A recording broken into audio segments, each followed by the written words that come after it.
रमजानुल मुबारक करीब आते ही महंगाई बढ़ गई है और लाहौर में भी महंगाई की रफ्तार मजीद तेज हो गई है। चिकन, सब्जी, फल, दालें और मसाला जात समेत हर चीज महंगी हो गई है। लोगों ने नौ मुंतखब हुकूमत से रमजान में फौरी रिलीफ फराहम करने का मुतालबा कर दिया है। दीगर तफसीलात के लिए हमारे साथ मौजूद हैं सैयद अब्बास हैदर, जौहर टाउन से वो हमें ज्वाइन कर रहे हैं। उन तफसीलात जान लेते हैं। अब्बास आगाह कीजिएगा।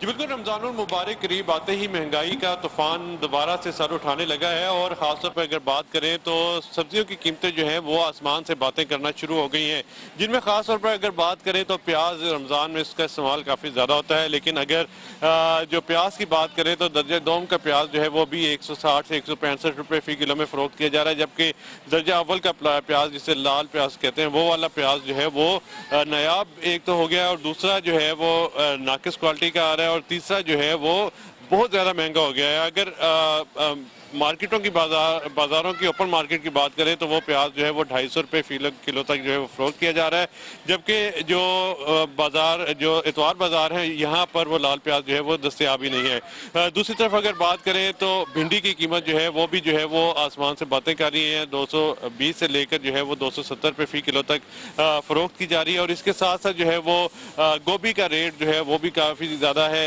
आलू जो है वो तकरीबन 46 रुपये से लेकर जो है वो 55 रुपये फ़ी किलो तक जो है वो फ़रोख्त किया जा रहा है और इसके साथ साथ जो है वो दीगर अशिया खुर्दनोश की अगर बात करें जिनमें घी की कीमत है, चीनी की कीमत है, वो भी जो है वो आसमान से बातें कर रही हैं। अगर बात करें चीनी की तो वो वैसे 155 रुपये फ़ी किलो तक जो है वो ओपन मार्केट में फ़रोख्त की जा रही है, जबकि इतवार बाजार की बात करें तो यहाँ पर जो है वो तकरीबन 140 रुपये तक फ़ी किलो जो है वो चीनी फ़रोख्त की जा रही है। इसके साथ साथ जो आटे की कीमत वो भी जो है वो आम आदमी की पहुँच से दूर होती जा रही है। इसी तरह घी की कीमत की बात करें और ऑयल की, ये इनकी कीमतें भी जो है वो आम आदमी की पहुंच है।